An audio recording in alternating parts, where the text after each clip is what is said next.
ये बहुत प्रसन्नता की बात है कि राजकोट की पुण्य भूमि पर विराट वाजपेयी महासोम यज्ञ का अनुष्ठान हो रहा है और इस सोम यज्ञ को मेरे सुपुत्र सोम यज्ञ सम्राट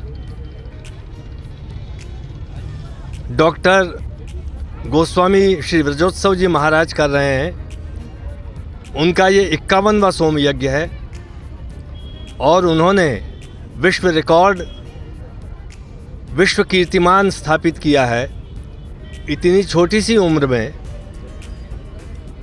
गोस्वामी ब्रजोत्सव जी महाराज ने 51 सोम यज्ञ किए, क्योंकि सोम यज्ञ एक बहुत कठिन अनुष्ठान है।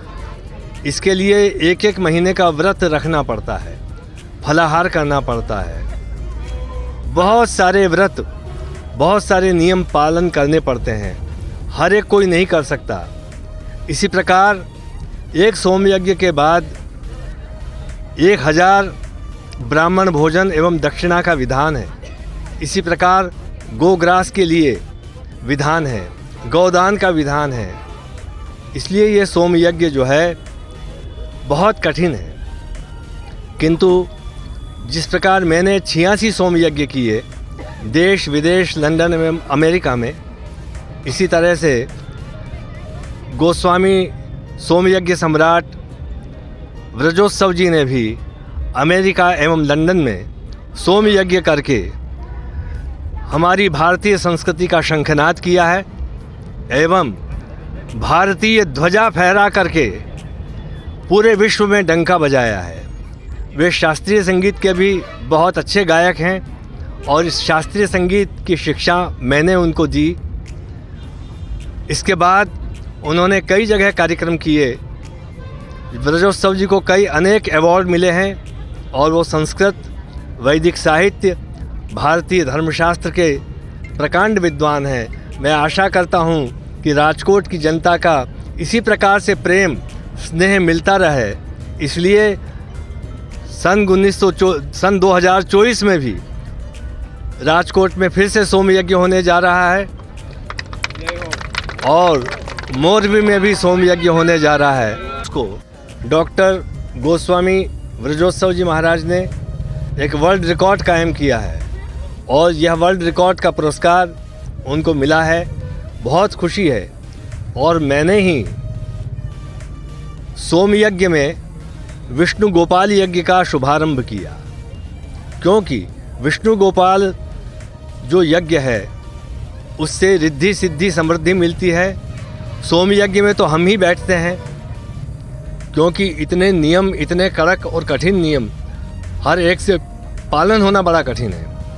इसलिए सोम यज्ञ की साक्षी में विष्णु गोपाल महायज्ञ हमने शुभारंभ किया और इसमें अभी तक कम से कम 60 से 70 लाख भक्त लोग बैठ चुके हैं, क्योंकि मैंने 86 सोम यज्ञ किए और हमारे जो सुपुत्र हैं उनका सोम यज्ञ मिला करके 51वां ये सोम यज्ञ मिला करके 137 सोम याग विराट महायज्ञ हमने किए हैं। तो हम चाहते हैं कि हमारी यज्ञ संस्कृति का प्रचार हो, पर्यावरण शुद्ध हो, एटमॉस्फेयर शुद्ध हो और जो आज केमिकल स्मोक से ओजोन परत जो है वो बिगड़ रही है, तो हम अपने विराट के मेटाबॉलिज्म को भी सुधार सकें और अपने मेटाबॉलिज्म को भी हम सुधार सकें।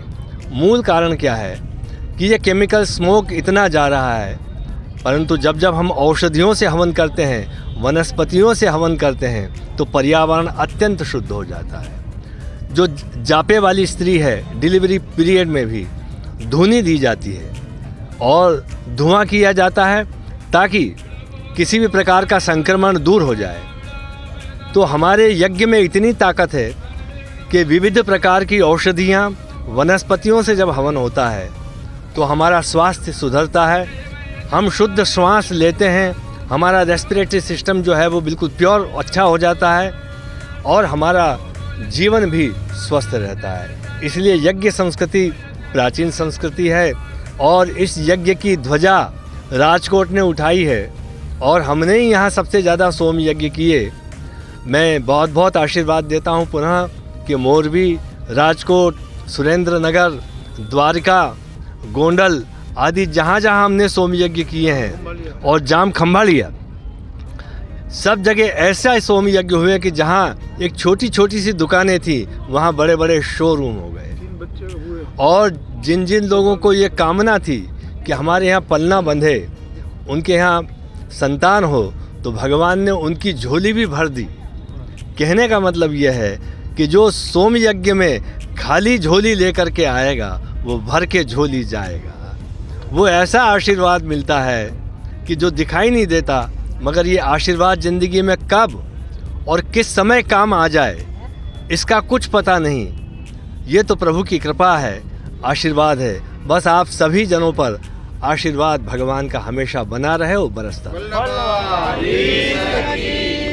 दिव्याक्षर न्यूज़ को बहुत बहुत मंगल शुभकामना देता हूँ कि आपने भारतीय संस्कृति का यज्ञ का प्रचार करने के लिए हमारी बाइट्स ली, हमारे विचार लिए, और अभी भी यज्ञ चल रहा है। लाखों भक्त आकर के दर्शन कर रहे हैं। जो खाली झोली लेकर के आता है वो भर के झोली जाता है। ऐसा आशीर्वाद सोम यज्ञ का उन्हें मिल रहा है। बहुत बहुत श्री विराट आप्तवाजपेय महासोमयाग आज पूर्णाहुति की ओर अग्रसर हो रहा है। आज इस यज्ञ की पूर्णाहुति है।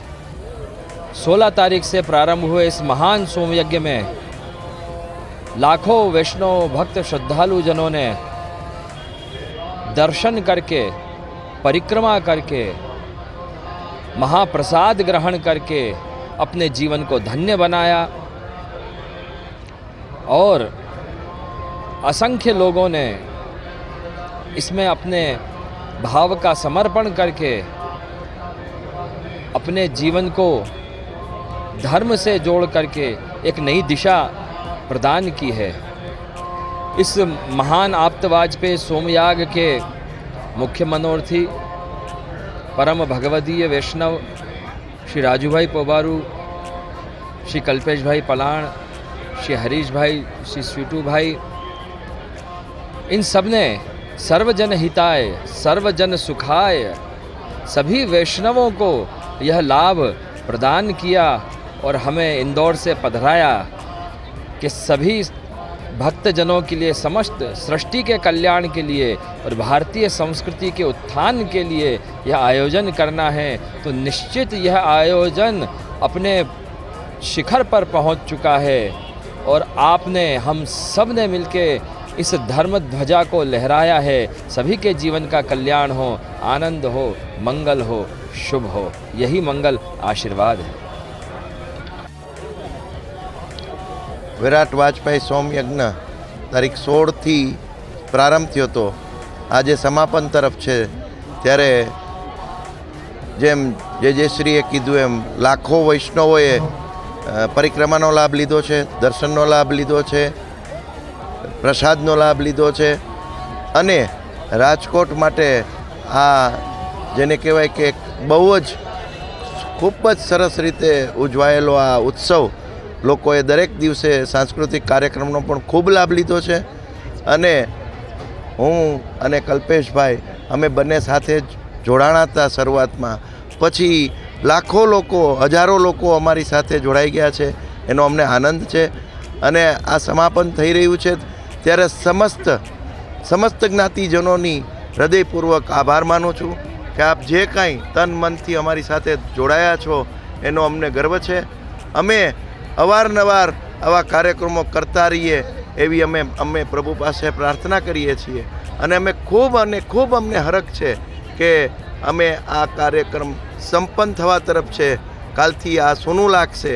આજે પણ સાંજે 21 તારીખ છે આજે, એટલે આજે આ સંપન્ન થશે ત્યારે હજારો લોકો આમાંથી જે ઈંટ હશે, કાંઈ ફૂલ હશે, કોઈ મટુકી હશે, કોઈ હિંડોળી હશે, આની લૂંટ લેશે અને આ કાર્યક્રમ અને એક નાનકડી વસ્તુ પણ આ ઘરમાં આવી ગઈ ને તો એ ધન્ય થઈ જશે।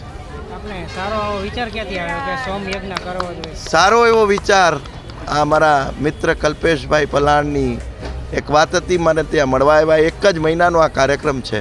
અમે બંને એક જ મહિનામાં ઊભું કરેલું આ જે કંઈ પરાશર જુઓ છો, જે પરિસર જુઓ છો, એ માત્ર અમે એક મહિનામાં ઊભું કરી શક્યા છીએ.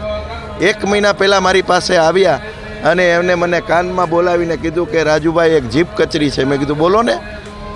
મેં કીધું સોય જીભ કચરી હશે? તો કે સોમયજ્ઞની જીભ કચરી છે. કીધું વાહ પ્રભુ, ભલે. કીધું મને કે તમારો ટેકો જોશે. મેં કીધું તન મનને ધનથી ટેકો. અને અમે બંને જોડાણા. અને મેં જેમ કીધું એમ અત્યારે આપ જુઓ છો હજારો લોકો પરિક્રમા કરી રહ્યા છે. અને જે પરિક્રમા કરે છે ને એને બ્રજમાં જવાની જરૂર નથી. તમારી કોઈ પણ મન્નત હશે ને ત્યાં પ્રભુ પૂર્ણ કરશે.